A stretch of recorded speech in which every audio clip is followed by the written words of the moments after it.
Give thanks and praise. Much love and respect, everybody. Welcome back to the shared learning experience. This will probably be a two-parter today. I want to share some of my discoveries on this symposium project. I think I'm going to try to kind of close off the symposium aspect of this weave. I kind of want to take these names down, but I want to make good use of them while I still have them. So this will probably be a two-part installation here. One discovery that I've made is really a very subtle revelation, and that is that if you haven't noticed, the board's getting a little crowded. The board is getting a little crowded. But I just want to kind of put some of my notes on the record so that I can rearrange the board to make it a little more, a little less cumbersome. But what I want to share is something that I believe is revealing the nature of what is called set theory. And it has many other names, many other ways to address it. The most simple of which is set theory. And it goes a bit over my head, but I'm pretty sure I'm able to recognize it as what I did was I took the elemental value of each of these cards from their zodiacal significance, and simply labeled them with their alchemical symbol, which is this triangle with the line through it. This is air. The simple triangle is fire. These are earth. The upside down triangles with the line is earth. Upside down triangles with no line is water. And something really fascinating, a very interesting pattern has come through. And it's really quite elaborate, as if this project wasn't elaborate enough already. But I'll bring a graphic forward and you can see some other articulations of set theory, but they absolutely comport to the way that I have it laid out here on the Enneagram. One arrangement of set theory reveals a 3x3 grid, which is a total of 9 squares. And in those 9 squares, there is an articulation of every possible combination of 3 data sets, one being the square itself, and within that being 2 circles.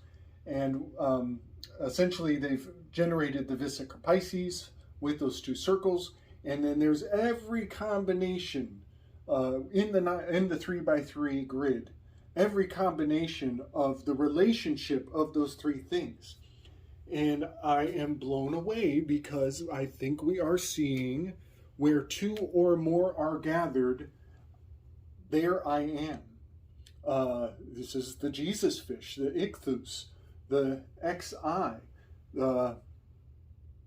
There's something really fascinating in the nature of set theory as it has been placed in sacred texts all throughout history. And what is actually not history. Fiction, also in fiction as well. Not just history, but also in fiction. It's so hard to speak impeccably when you know how much you don't know. It becomes really hard to speak impeccably. Okay, so I want to say many things are revealed just by this fact. So we have air and fire is our initiation point, our starting point. We are in Aries, this Mars station of a perfectionist reformer with a shadow of wrath. And the elements that are revealed are a fire element here with the Sun card, and an air element here with the Wheel of Fortune card.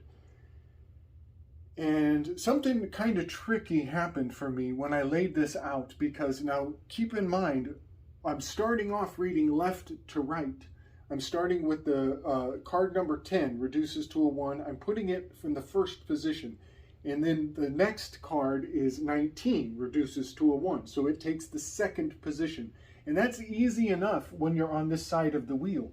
But when you flip, when you turn around and come around to the other side, it's no longer a left to right process.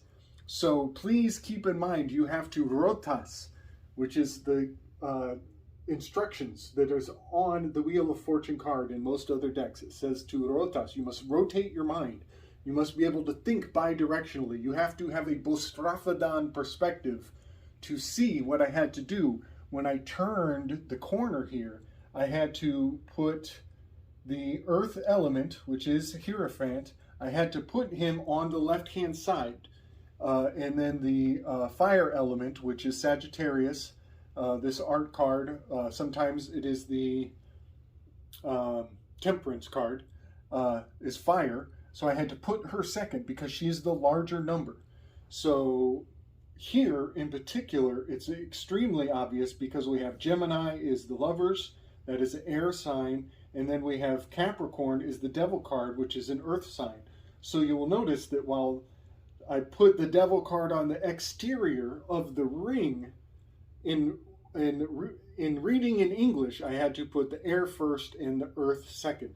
So while the cards are laid in opposite order, the signs are still in English left to right orientation. Same thing here. Cancer is a water sign, so the water triangle comes first. Tower is in Aquarius is an air sign, so the air symbol comes second. So over here I had to flip and go against the way that the cards are set up, because the cards are adhering to the circular rotation, but the symbols are still in the lesser. Let's see, this is 7 is Cancer, and 16 is Tower card. So I'm still comporting to English reading style in my organization of these signs and symbols. Same thing up here. I have the Lust card is number 8. It is a fire sign. Star card is air. It's Aquarius. So I have the air sign. So these are laid out in left to right, whereas the cards themselves are not. So don't get confused on that. Now, something really fascinating comes to light. These sets, they generally do not repeat themselves. I'll bring the graphic forward, and you'll see that they don't repeat, except with one exception, and that is that the perfectionist reformer is air and then fire, and the challenger or controller is fire and then air. And that kind of cracked my noodle in an interesting way, because it's the only two sets that have the same exact symbols, but they're expressed in reverse order. And that really hits a note for me, because that is true to the logic of the Symposium. Now, bear with me. If you haven't read the Symposium, then you're just taking my word for it. You're going to have to check my work. But I can tell you that the Symposium starts out with Phaedrus as the initiator of the conversation, as it was his idea to give praise to Ares. He talks about, not Ares, to give praise to Eros, which is love. And there are many forms of love, and each of them eulogize love in their own way in accordance to what their muse would inspire them to say about love. Now, Phaedrus, he speaks of how love is the youngest of the gods. He was born first. He's a high priority. He's youthful. We are in the first position. And the next speaker, Pausanias, he starts talking about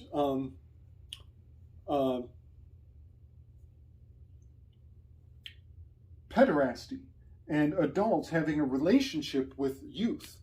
And so what is kind of strangely alchemical, and I've already talked about this, by the way, if you haven't seen my previous works, he's a lawyer. This pederasty is a metaphor for when you take on a lawyer. When you go into a legal situation, you get somebody becomes your guardianship. They become your ward. They take over. They take control of your will. They speak for you and treat you as a child when you go into law. And so the aspect of pederasty, you're going to have to kind of keep a stoic lens to see through how uncomfortable that is, because we still practice pederasty when a lawyer takes your hand in a legal battle, in a legal case. So the elder is leading the younger. In the beginning of the symposium, metaphorically, it is the elder who is seeking out a youth and has attraction towards the youth. And that is what is taking place in the beginning of these eulogies. And so we have air first and fire last. Well, the most fascinating inversion ends up happening if you can grin and bear it and get to the end of the story. When we come around to Alcibiades, the exact opposite dynamic is taking place. Alcibiades is the youthful one, and he is in pursuit of the eldest of them all. He is in pursuit of Socrates, who's not even attractive. He's actually ugly. They say he looks like a satyr. He's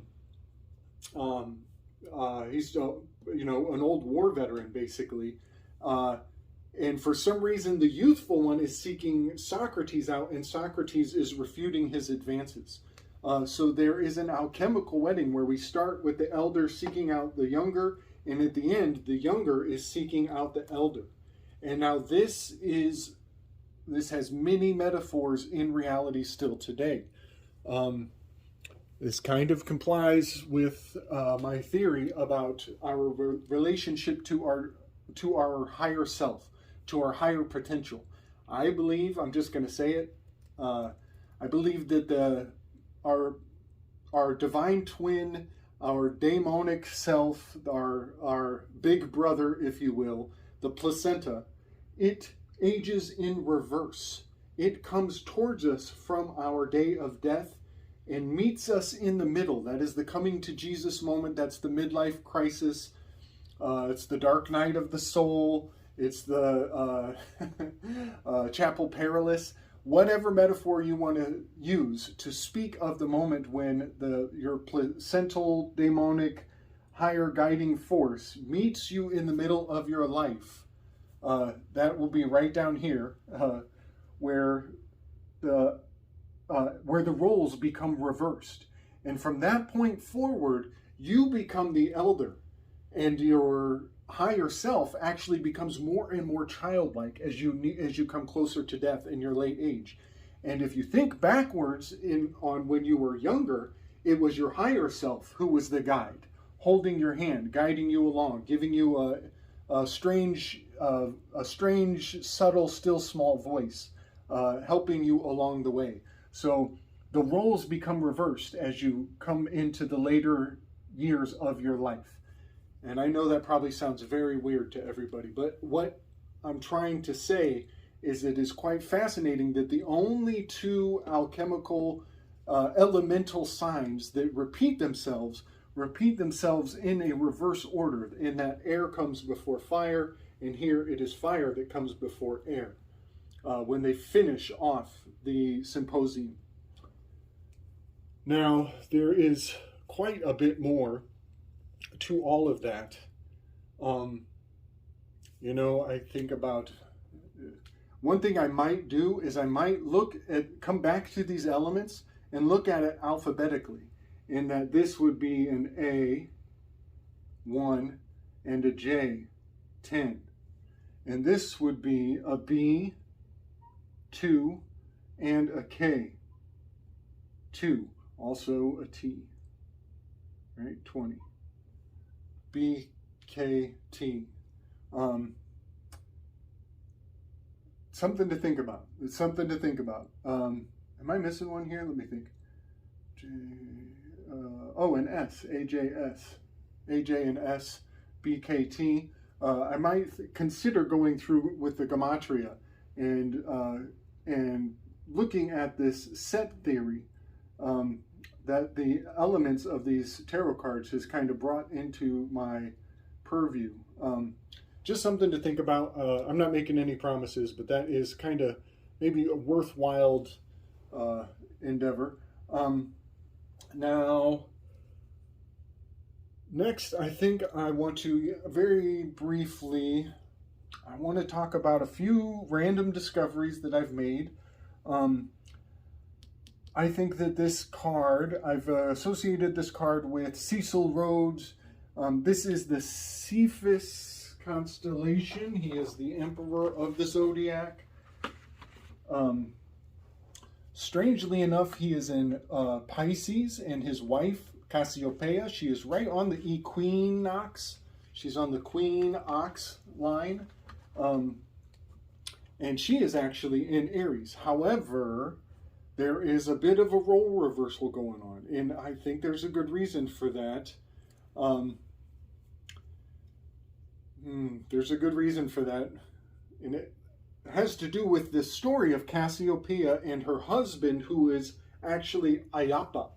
She is the queen of Ethiopia, and she married Ayapa, the emperor of Ethiopia. But they are also constellations, and they have their land is being terrorized by Cetus, the sea monster. Well, I want to make a quick association in this Emperor card. Big up to Mario Garza, by the way, for his presentation on the Emperor. Man, that was some deep meditation and free association going on. That was a really fun show. But he has this tazidi, which means a fish hook, is the glyph on that card. And I have discovered that Thomas Hobbes wrote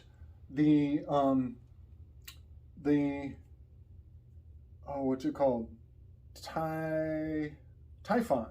No, Leviathan. He wrote a book called Leviathan, and it is a reference to Job 41. And in Job 41, they talk about using a hook to fight off the Leviathan.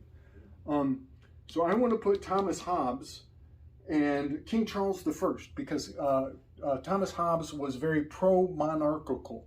And there's a monarch sitting here, but he has the 1 foot on the earth. So I want to associate this with Thomas Hobbes and his book, The Leviathan. I think that the fish hook he's talking about is from Job 41. Maybe I'll pull it up on the screen. But what happens here is the king, Cephas, is fishing. He's a fisher king. He's fishing with the tazidi, the hook that he has as his glyph.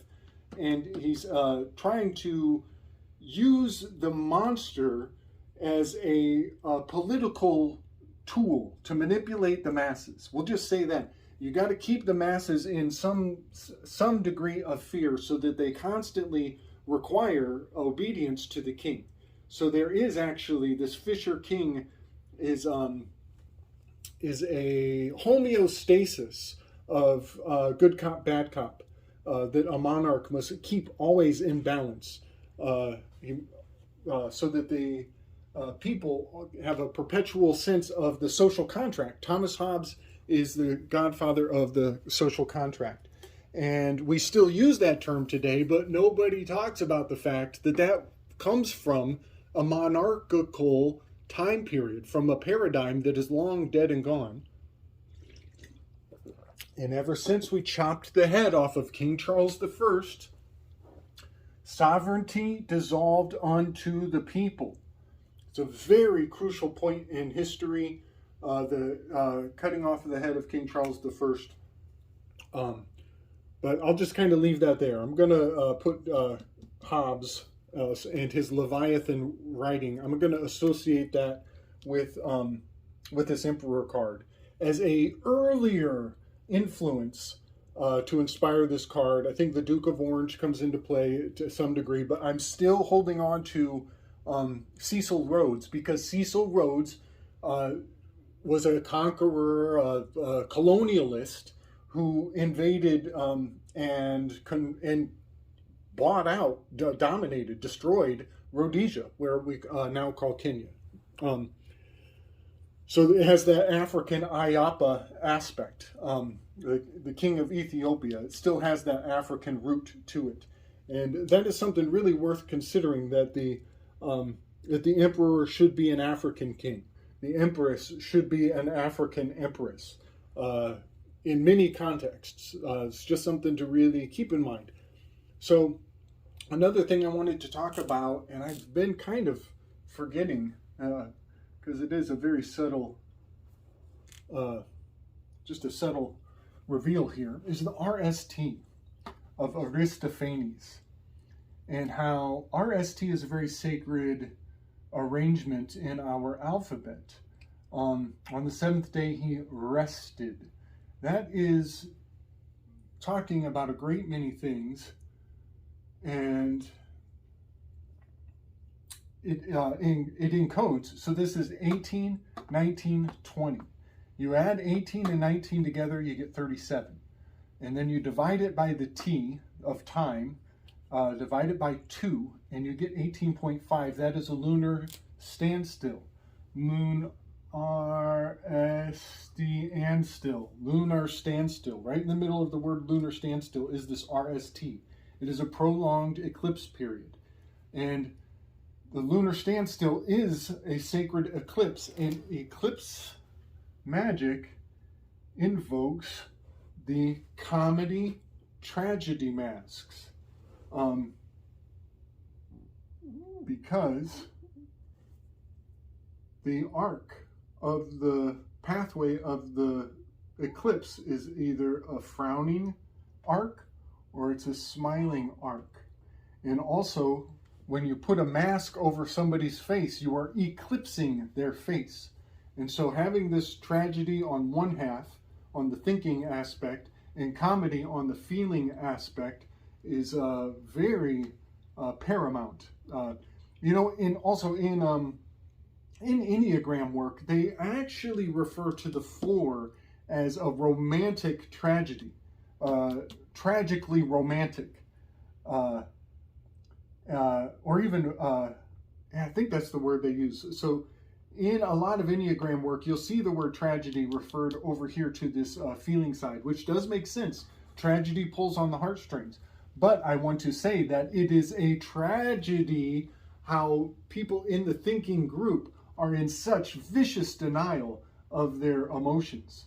And in fact, people who are in touch with their emotions are kind of laughing at how sad it is that they've been drawn away from or put in a position of complete denial of the value of their feelings. As you put too much credence over here in the think group, and you're going to get replaced real fucking quick with that artificial intelligence. I tell you what, you're going to need your gut, you're going to need your heart.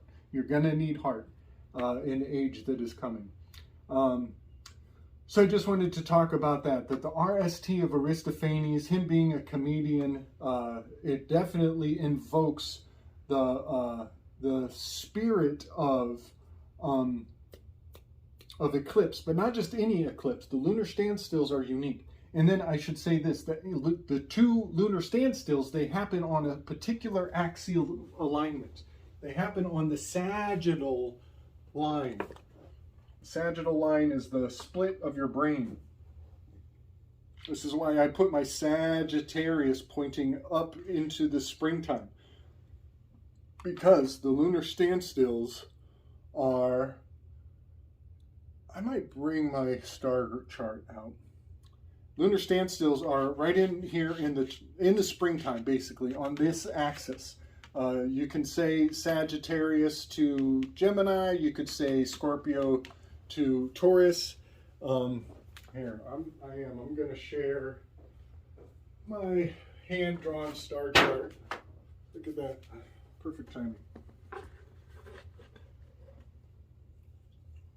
These are the two standstills, right here and here.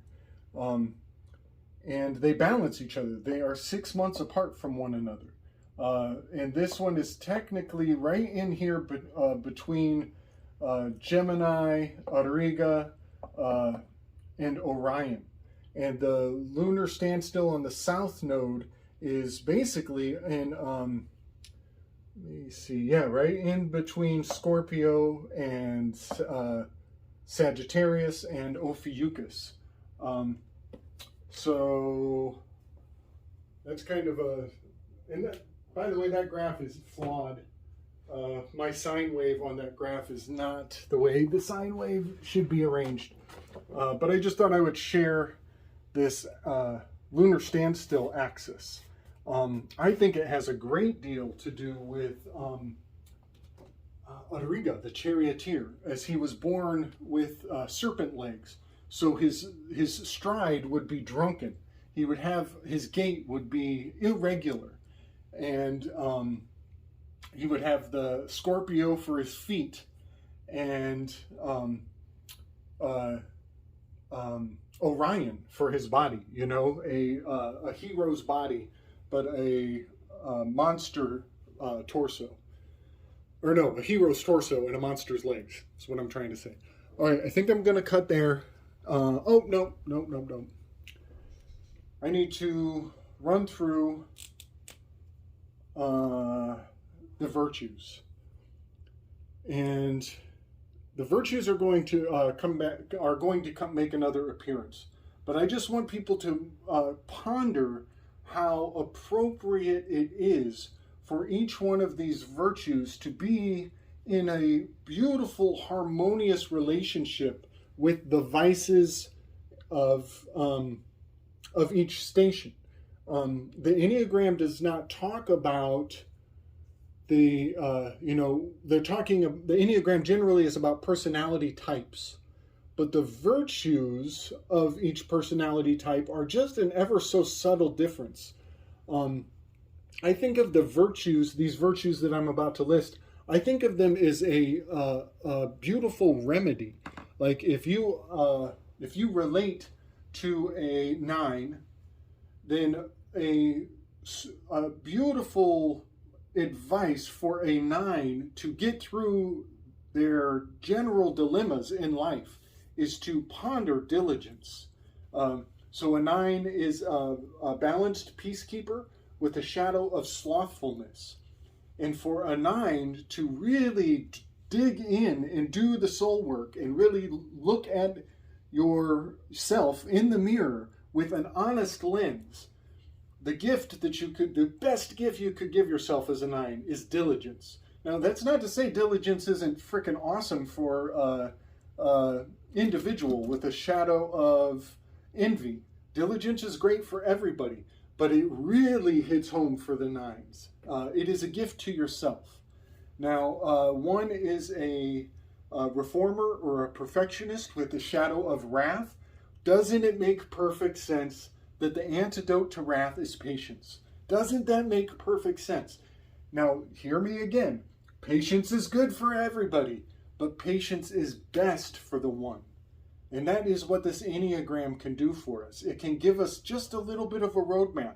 It can make you a good advisor to your loved ones. If you have a loved one and you know that they're a perfectionist or a reformer, and you don't want to trigger them or stigmatize them or put them in a corner or give them any crutch, you don't have to tell them that they're a 1 on the Enneagram, but your advice that you give them can take the shape of, maybe nurture your patience.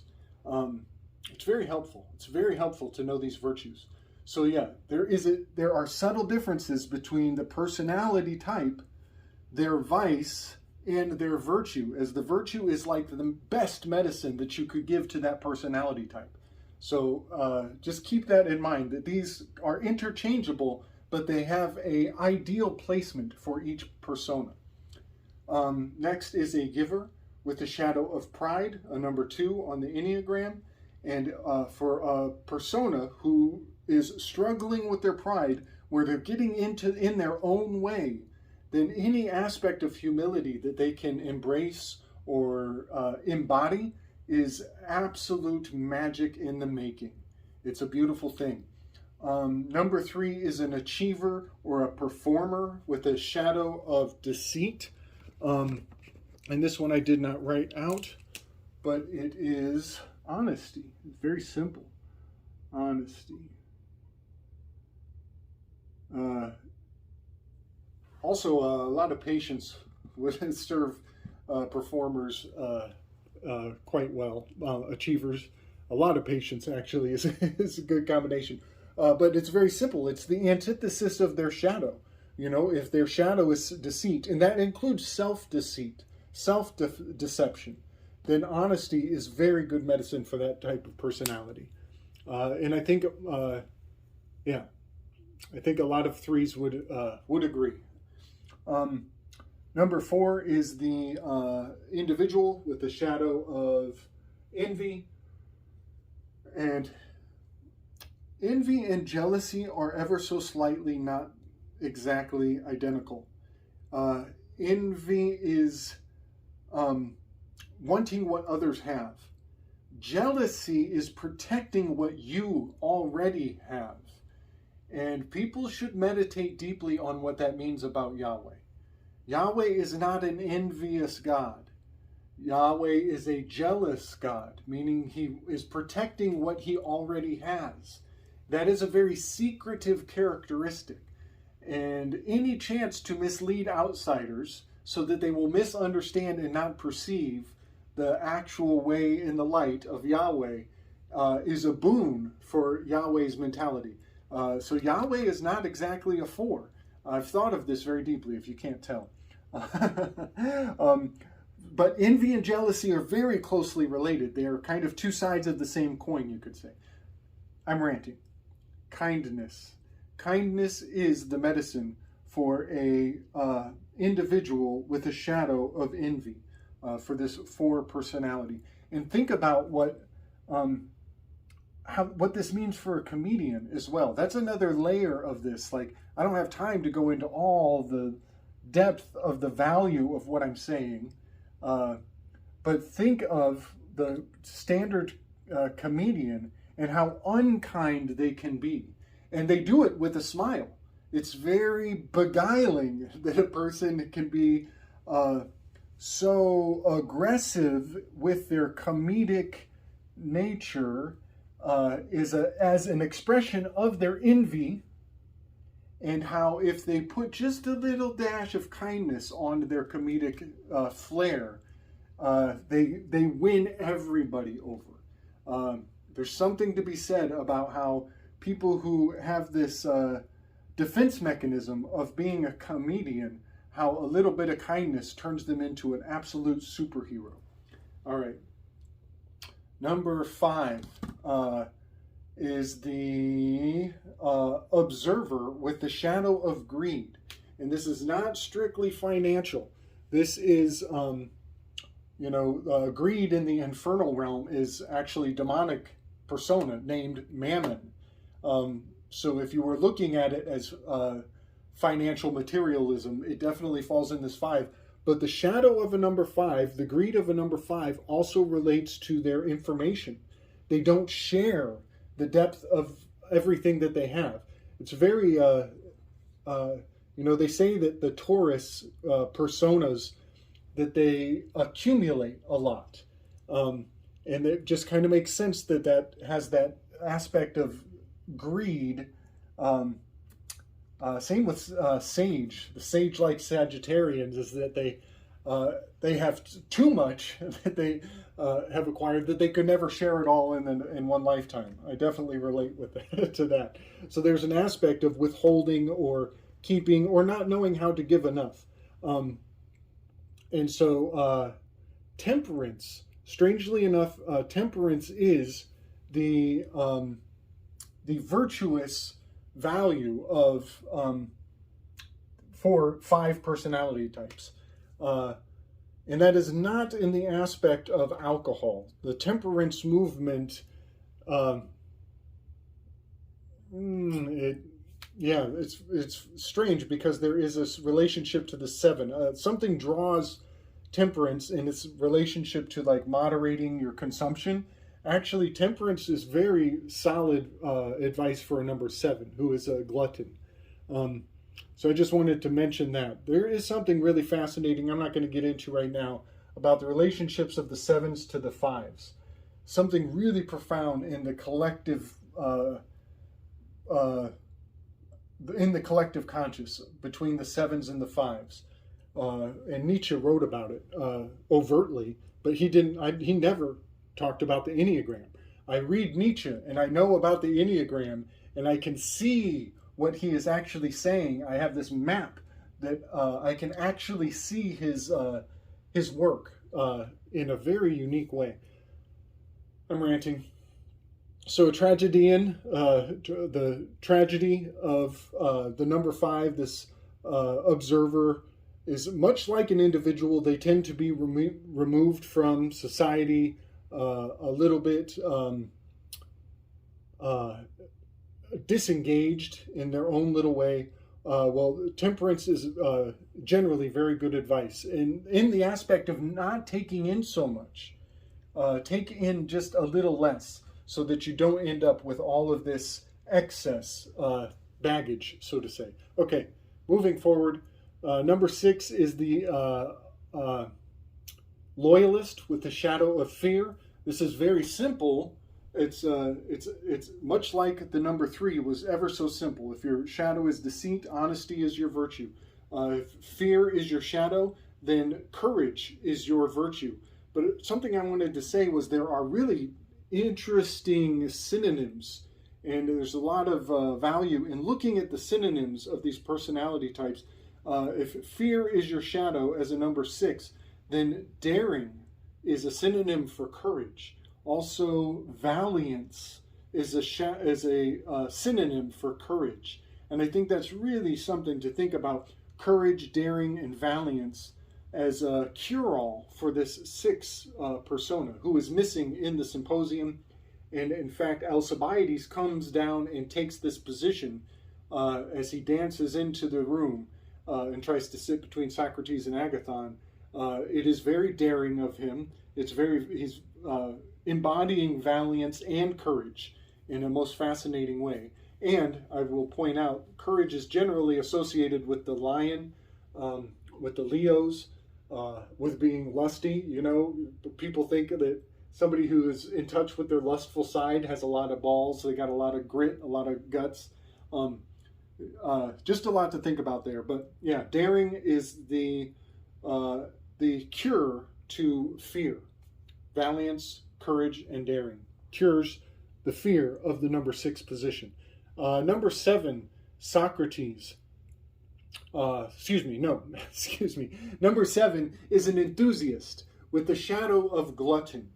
And this one is very similar to temperance, as I said. But the virtue, the cure to a person who is dealing with glutton is abstinence. And that is to say, not just to take in a little bit less, but maybe to abstain entirely.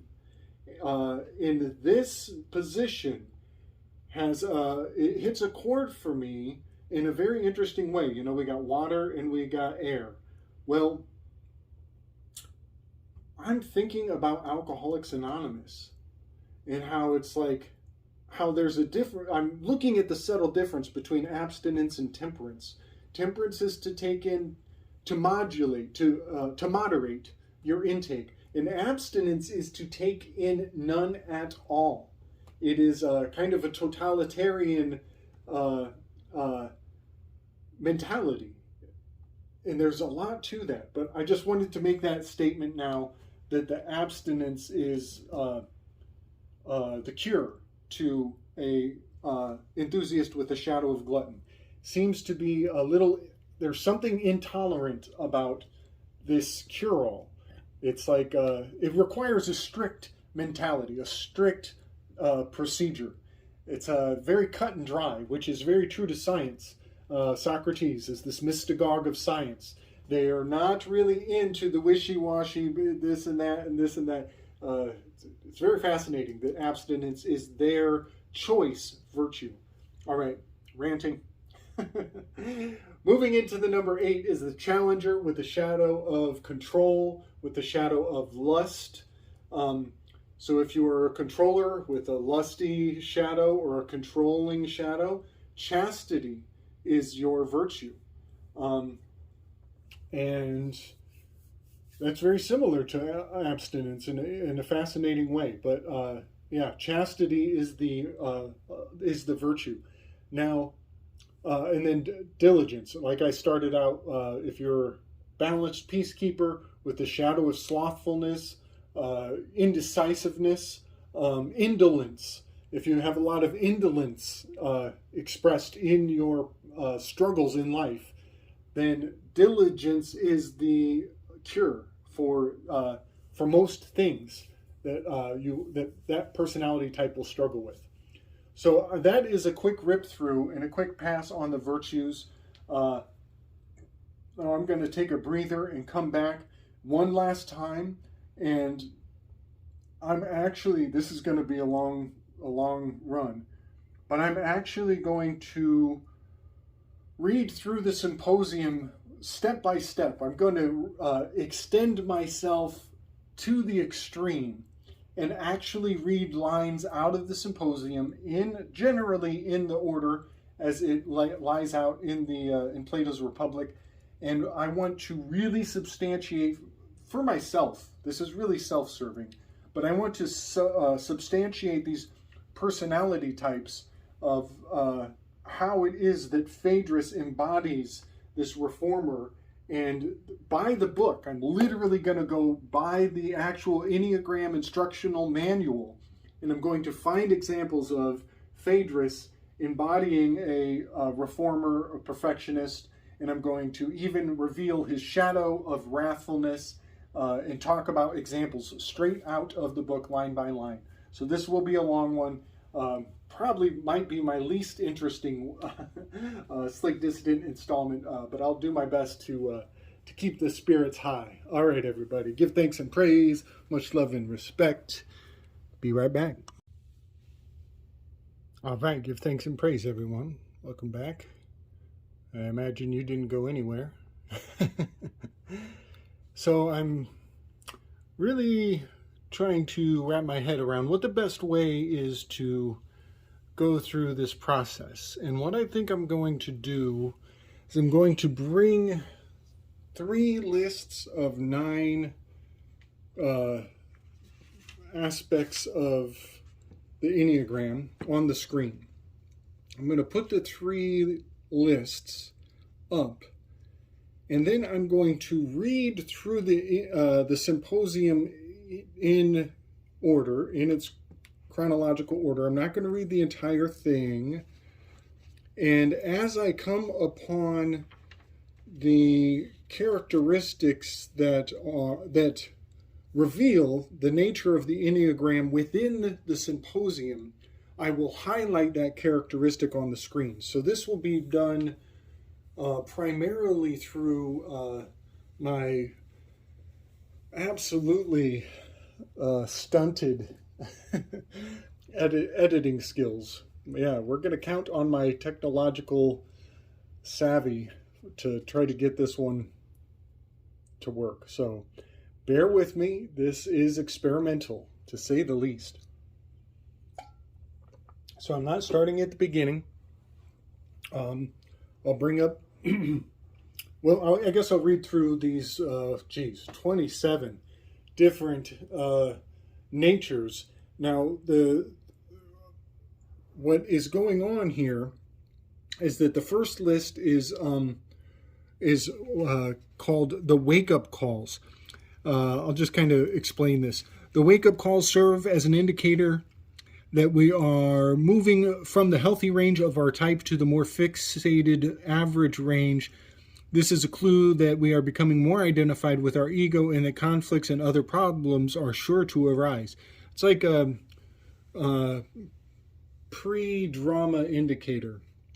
For example, the wake-up call for nines is a tendency to avoid conflicts by going along with people as nines become more identified with their particular ego structure. They say yes to things that they do not want to, and repressing themselves and their legitimate needs and desires until conflicts inevitably occur. We will discuss wake-up calls for the 9 types at more length later. And then next will be the how each type manipulates others. And that's really where some of the bread and butter is, because it's external. It's a little more on the it's a little more revealed through behavior. The list of manipulations, kind of self-explanatory. And then the third list is even more on the aggressive side. This is where people start to really respond to higher levels of stress, we'll say. They become disintegrating. And let me see if I can read. It's called the leaden rule. If such manipulations fail to get their needs met, we may intensify our campaign rather than stopping our self-defeating behaviors without awareness.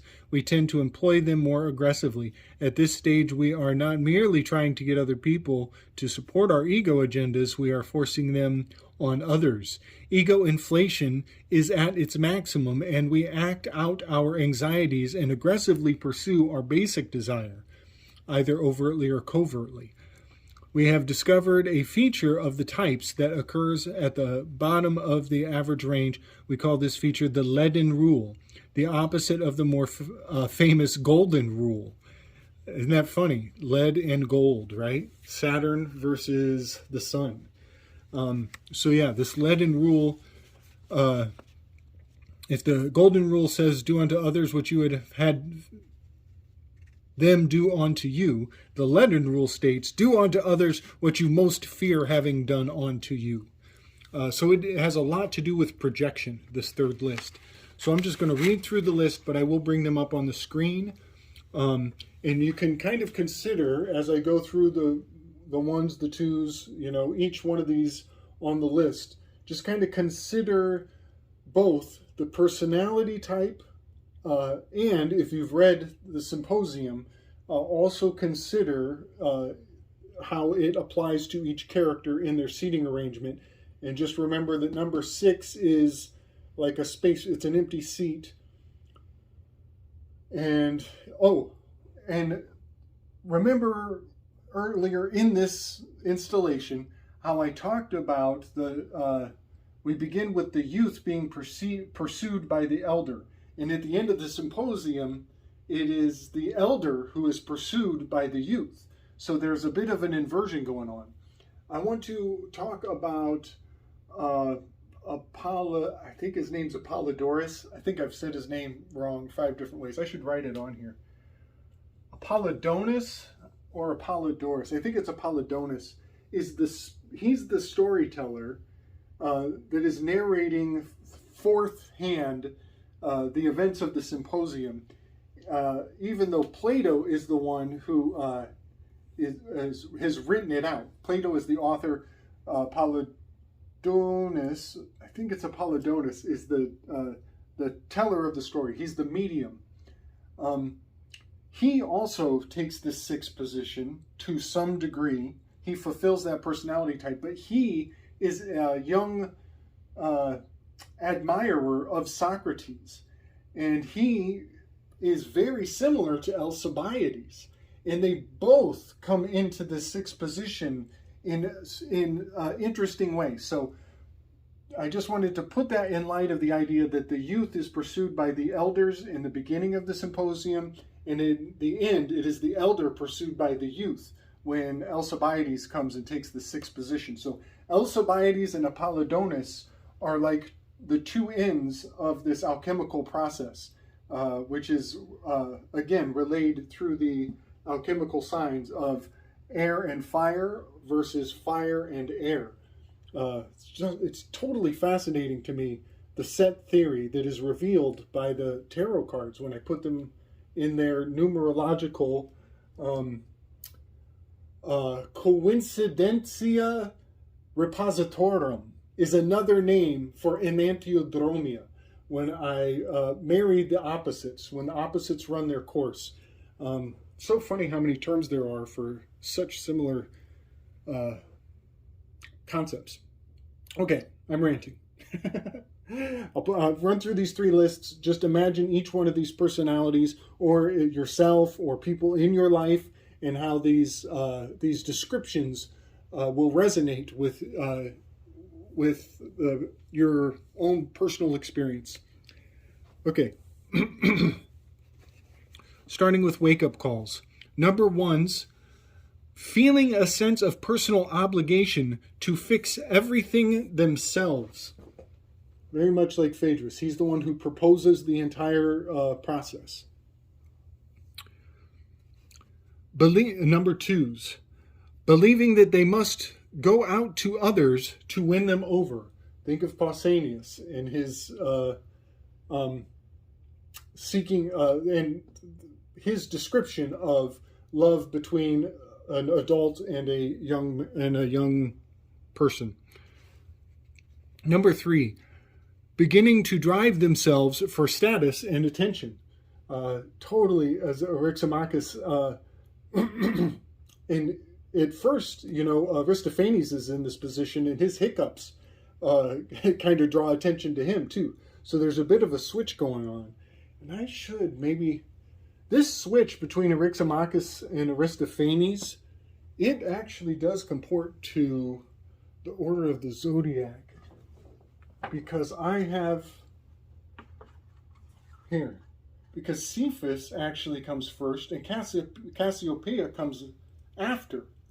And in the seating order, I have Cassiopeia coming as number 3 and Cephas coming as number 4. So this switch of Aristophanes and Eryximachus is actually correspondent to the cards as they break the order of the Enneagram. And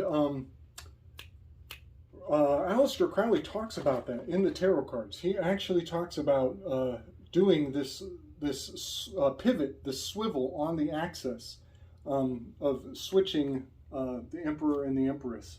It's really fascinating how the 3 and the 4 are getting attention. They're breaking the order, which is actually part of set theory. Set theory, it is in the third aspect of set theory that the order does not matter. But that's going to derail everything. Okay, just think of Eryximachus and Aristophanes as we go through this 3 and the 4. Number 3 is beginning to drive themselves for status and attention. Number 4 is holding on and intensifying feelings through the imagination. Aristophanes has to hold his breath. He has to wait his turn. Timing is everything in comedy. And he has got those hiccups. He's holding his breath. Okay. Number 5, their wake-up call is they begin withdrawing from reality into concepts and mental worlds. We're crossed over from the feeling. We are now in the thinking side. We've crossed over consciousness from the feel to the think. And number 5's observers have that tendency to withdraw into mental worlds. Number 6, become dependent on something outside of the self for guidance. That is totally a loyalist's pattern. That is typical of the loyalist. Let's see. And it also kind of has to do with that, this youth, the youth seeking the elder, right? We're turning that corner here. Whereas everything gets flipped on its head once we break across the 7, and this is where the inversion of the elder is pursued by the youth. So number 7, feeling that something better is available somewhere else. Socrates, before he even comes into the symposium, he's out on the balcony having a conversation with his daemon, his higher self. He's hesitating to even come into the party, and he draws his examples of his eulogy are completely unique from everybody else's as he starts talking about Diotima Monetea, one of the oracles that taught him about love. Number 8, feeling that they must push and struggle to make things happen. That is Alcibiades all the way. And in fact, the push and the struggle is very terpsichore. It's kind of the nature of dance is a push and a pull, very activating. Number 9 is outwardly accommodating themselves to others. That's what a tulpa is. That's what Plato does. It's malleable. Tulpa is an anagram for Plato. When people look at a statue, everybody sees it through their own lens. Everybody can interpret art and statues as different things. When you look up at the sky, when you see all the stars in the sky, that's Urania.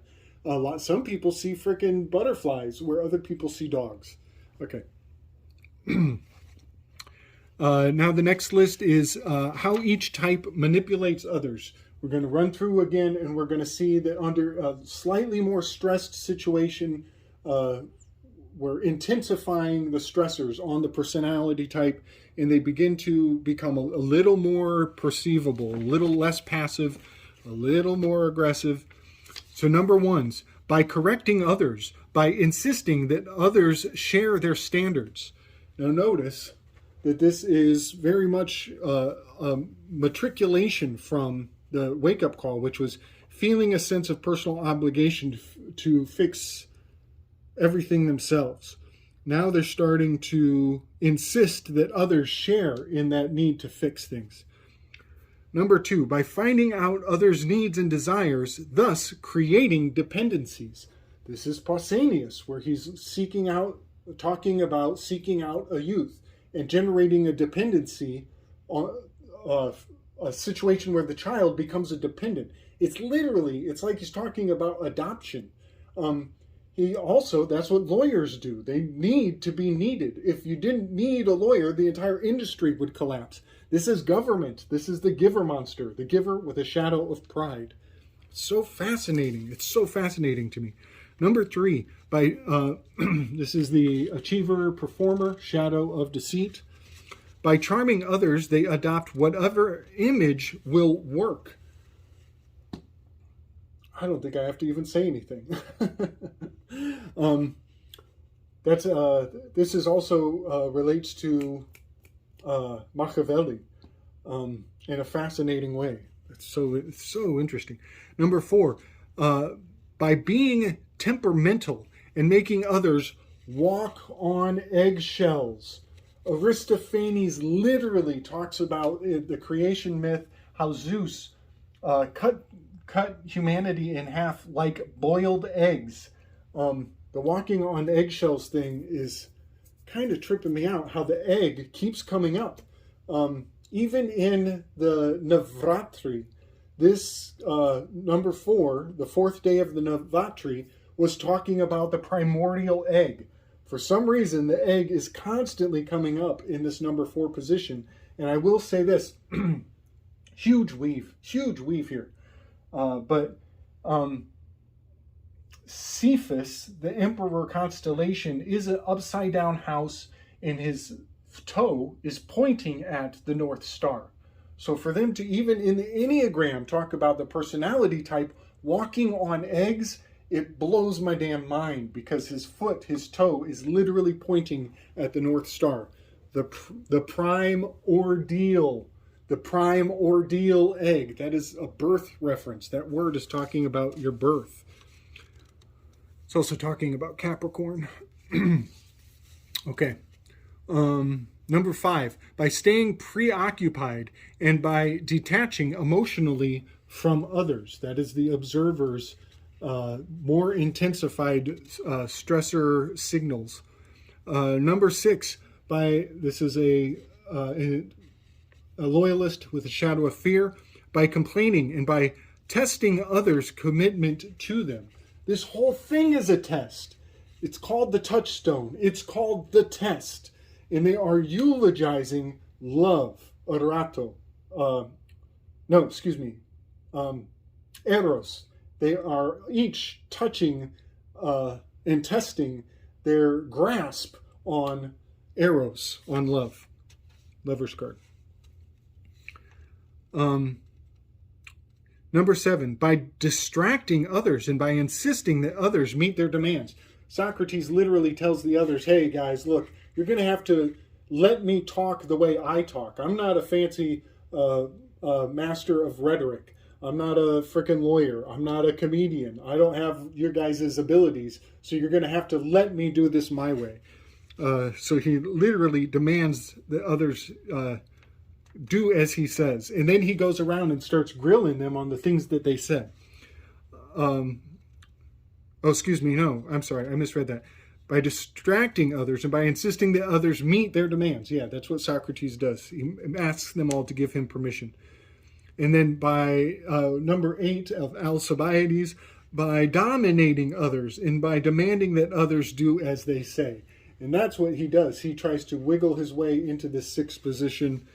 And number 9, by checking out and by passive-aggressively resisting others, by just not being around. Which is Plato's, he's not even there. He's still a youth when this takes place. And it is all fiction, by the way, but it's just fascinating how he inadvertently falls into this role of the Pluto of the number 9 of the slothful position. All right, now they're more aggressive, more challenging. This is them projecting their insecurities. They're flipping the script as the stress is intensified even more to the max. This is the leaden rule, the opposite of the golden rule here. Number 1, we're talking about Phaedrus here. A reformer, perfectionist, shadow of wrath. Number 1, fearing that they may be evil, corrupt, or defective in some way. Ones point out evil, corruption, and defectiveness in others. Number 2, givers with the shadow of pride. Fearing that they are unwanted or unloved, 2s make others feel unworthy of their love or generosity or attention. You see the flipping of the script going on here. Number 3s, performers or achievers with a shadow of deceit. Eryximachus, Machiavelli. Fearing that they are worthless or without value in themselves, 3s make others feel valueless by treating them arrogantly or with contempt. Machiavelli was kicked out of his position. He went into exile in a roundabout way. He went through a horrible fall, and then he wrote his whole book about how to make everybody else go through a fall. Very vindictive, masterful deceiver. Number 4, Aristophanes, the comedian here, is the individual with a shadow of envy. Fearing that they do not have an identity or any personal significance of their own, 4s treat people disdainfully as if others were nobodies and had no value or significance. At the end of his eulogy, he actually tells other people, hey, don't make fun of me. And it's coming out of the comedian. Like the master touch, he trumps Pausanias's hypocrisy in the funniest of ways. It's very it's very high-minded, It makes me doubt very much that the Greeks are 2,500 years ago. Because their human nature is still so intact. It's so much more modern. It just seems implausible that it was so long ago, or nearly as long as they tell us. Number 5s. This is Agathon. He's the host of the party. Fearing that they are fearing that they are helpless, incapable, or incompetent, 5 makes others feel helpless, incompetent, stupid, or incapable. Number 6 is fearing that they are without support or guidance. 6s undermine the support systems of others, trying to isolate them in some fashion. That's exactly what Alcibiades does. He comes and tries to isolate Socrates, and he projects it onto him. And he's like, Socrates is always cornering me. Well, that's exactly what Alcibiades is doing when he sits in the 6th spot. Number 7, fearing that they are trapped in pain and deprivation of some sort. 7s cause pain and make others feel deprived in various ways. Yeah, we'll get to that. 8s, fearing that they will be harmed or controlled by others. 8s make others fear that they will be harmed or controlled by their belligerent and intimidating threats. Alcibiades literally threatens Socrates to take him to court and to make all the people as witnesses against Socrates, which is what happens. Strangely enough, Alcibiades wrote a poem or a play also incriminating Socrates, like giving bad press to Socrates, so that when the court judged Socrates, they had already been propagandized by Aristophanes, and all they needed was Alcibiades to level some accusation against Socrates, and he was screwed. He was totally screwed. So there was propaganda in the entertainment industry, and then you had some youth telling him that Socrates had corrupted him, and it tipped the scales, and Socrates was screwed. Number 9s, fearing that they will suffer loss of connection with others. 9s make others feel that they have lost connection with the 9 by turning out people in various ways. All right. Had to take a break. Kind of changing my game plan on the fly here. I'm going to spare everybody the full read through. I think I made a decent case. There are many examples in the Symposium, like specific, exact examples of each one of those personality tendencies, those behavioral propensities in each one of these personas as they fulfill their role as a station of the Enneagram. And one thing I do want to finish off with, I want to kind of leave on a bang, because this will be the end of, I think, as of right now, I think I'm going to kind of rearrange and reprioritize and lean more into the Enneagram and come out of the Symposium paradigm just a little bit. I think I want to really get into some of these historical personas that I've discovered. You know, I've had a really big revelation here around Socrates, who I see as Cancer, and Voltaire, who I see as the Tower card. And I don't want to give up. I don't want to give up the thunder just yet. I don't want to steal the wind out of my own Argos just yet. But something fascinating has happened, and I'm gonna share this. Socrates has a very famous painting of his last moment as he's drinking the hemlock. And there has been great exposition done on the nature of this painting and what the painter is saying. And in this painting, it's his final moment. He's making his last point in case. He's being the final example. He's leading the way. He's saying, if you're going to go out, this is the way to go, brothers. Die for something you believe in. Die for something you know. Die for what you know. Don't die for what you believe in. Fuck what I just said, but die for what you know. This mystagogue of science, the handmaiden of philosophy, the midwife of the soul. That painting is a cosmodrama. He is literally in the position of Cancer.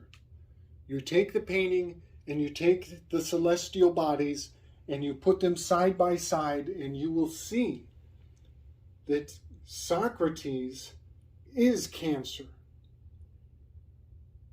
The cup of hemlock that is being handed to him by, as far as I can tell, a nameless character. It's a youth. I don't think they tell us his name, but his back is turned to us. They are embodying the Ruken figure. The person giving him the cup, we, as an onlooker, are guided to relate to the person giving him the poisoned cup of hemlock, as their back is to us. And they are turning a blind eye to the murdering of his own hero, to the assisting his death, this fratricide of his own guru. That cup is Crator. It is the Crator constellation. The entire painting is it's the zodiac. It's the heavenly bodies. Socrates is in the position of Cancer, his finger pointing up to the sky. That is the shape of Cancer. It is the great Yod. It is the great Y. It's actually upside down. And he's pointing up to the heavens. The person who is giving him the cup, that character with the back to us, he is Hydra. He is the Hydra constellation. And in his hand is a cup. That is the Crator. That is that's the Holy Grail. If you study the Chariot card, you will find out that this circle in the belly of this Chariot card is the Holy Grail, as per Crowley's own words. He instructed Lady Frida Harris to make it this way, such that this chariot is holding Crator in his lap. This is Socrates taking the Crator in his hands. Okay? This is so fun. At the foot of the bed, so Socrates is in white. He is Cancer. We're at the heat of the summer, the pinnacle of the hottest time of the year, right between Cancer and Leo is the hottest time of the year, so it's white hot. And Plato is relating Socrates to us. So Plato is the other white-clad figure at the foot of the bed. That is exactly in the shape of Virgo. It is such a mind-blowing truism. And sure enough, right next to Plato's head, who is reclining in a position just like Virgo, right by his head in the very background is a perfect right angle of the stairs. That is Coma Berenices. I think I'm saying that right. Yeah, Coma Berenices is a perfect right angle, and it's right on his forehead, completely true to the layout of the stars. And then down a dark hallway beyond an archway. Well, the arc of that hallway and the darkness of it, that is Boötes, the great void. And at the crotch of Boötes is Arcturus. The constellation Arcturus is the great horn. It marks the initiation of the Lunar New Year in Eastern astrology. And so down that dark hallway, underneath the archway of Arcturus, is the wife of Socrates as she's walking away, taking one last glance, crossing off into off the painting, out of sight, into the darkness. She's leaving him, and there are more characters identifiable. The Gemini twins. There are two onlookers behind him who are arm in arm. They're like one right next to each other. They're embracing each other in grief. It is unbearable. Everybody is weeping. They are under the bear. They are under Ursa Majora, is above the entire scene. And everybody is weeping because it is unbearable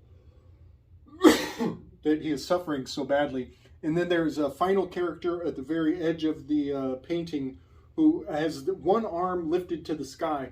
And that's either I can't really tell if it's the horns of Taurus or if it is the lifted arm of Orion. But either way, that other character very much embodies the Taurus constellation or the hero Orion with that one arm lifted. And they're also wearing red, which is a red bull. There is a great deal more going on, a great deal more. But let's go back to Cancer as Socrates. Cancer, month number 7, the 7th station. Which, by the way, the fact that number 7, personality type number 7 in the seating order, that Cancer is considered a 7 in, I guess it dates the painting. Yeah, it dates the painting more than it dates the story, which is a kind of tricky thing. I don't think any of it is nearly as old as we're told, but I'm going to let that go. Cancer is ruled by Jupiter. Expansiveness, we're in the height of the season, all the abundance and the things are growing. There's an excess. Inside of Cancer, there is, I need to memorize these little constellations. There are 2 asses. There's Australis, Australis, and Austraeus Berenices. There are 2 asses inside of Cancer constellation. Ladies and gentlemen, I've already gone through the Navratri of India. In the 7th personality, on the 7th day of Navratri, is riding on an ass. She's riding on a donkey. And I just can't get enough of how consistent, cross-culturally, how consistent this is, that there is an ass in Cancer. Because, watch this. This is so fun. This is so fun. In Egypt, the ass, the god who has the head of a donkey, he is the Archos of S-E-T, Set, A-R-C-O-S.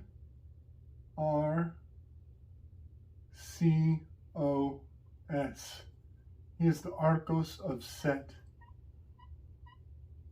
The donkey-headed deity who is hiding inside of Cancer is Set, the donkey archon.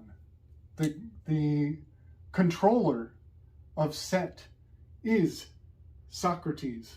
That is Socrates' name in reverse. The Set Archos is hiding out in the 2 ass constellations, Australis, Australis, and Austraeus Borealis are the 2 asses inside of Cancer. This puts a whole new meaning to colon Cancer. I mean, I freak myself out, because if you are civil, if you're civilly obedient, much like Socrates, he is told to kill himself. And he goes right along. He doesn't even hesitate. All the way to the very end, he takes in the poison and commits suicide because he was told to. And this puts a whole new meaning to what Cancer, and the whole entire nature of what Cancer has meant to people in my life. I'm sure nobody has gone without being deeply affected by what happens in the medical industry around Cancer. But he takes a poison at the end and allows himself to pass. It is so fascinating. And there are 2, the spirit of Set is in the Cancer constellation. And the whole frickin' name of Socrates is the Archos of Set. I blow my own mind. I literally blow my own mind. But what is important here is that cup. What is important is the chalice. What is important here is the shell, the vessel, the container. I think we're looking at the placenta, folks. I think we're looking at the placenta. And I think the placenta is the antidote. We've been abstinent. We have not been passing on the ancestral lineage. And now we have an over-dependency on science, this mystagogue of science. Friedrich Nietzsche, who is instinct, he's over here, Apollodorus. Friedrich Nietzsche had a very love-hate relationship. He respected the fuck out of the mystagogue of science, but he was unable to tap into the deeper nature of himself. Nietzsche's nature is instinctive over here, between the doing and the feeling. And his antagonist, his devil on his shoulder, was Socrates at all times. And to this day, this second guessing, this perpetual state of doubt, this balanced, we have a gluttony of doubt that is that's kind of a bit of a plague in and of its own right. So I just wanted to say all those things and reveal that the painting of Socrates in his last moment, his last final note that he was making, is cosmologically impeccable, and that his reaching for that cup, his taking on that cup, it keeps the mystery alive. It does. It keeps the mystery alive. And it's fascinating how he was so mystically supercharged in his mythology. And today, science has run amok. So in my next installation, I'm going to talk about Voltaire and the possibility of his relationship to Socrates, maybe his relationship to the entire Plato Symposium, and his dynamic interplay with Jean-Jacques Rousseau, who was right here next to Voltaire. Something really fascinating is going on with these philosophers. So in my next installation, I think that the members of the symposium might go away. I mean, I'm not sure if I'm going to keep the muses in their place, but I am going to do a full run-through on some of the philosophers that I've discovered step by step, just going through the order. Again, order, the 9 heavenly realms. And I am so much more convinced that Hegel is the moon card now, now that I've done a little more research. And if anybody's been paying attention, you know, there's only a few cards I have not solidified to make a claim on. The star card, funny enough, stands alone. I'm going to save that one, you know, the star card here, which, by the way, she's holding the Krator. She's holding this cup, as she is in Aquarius, but Aquarius is 180 relationship to the Hydra constellation. She's reaching across the zodiac.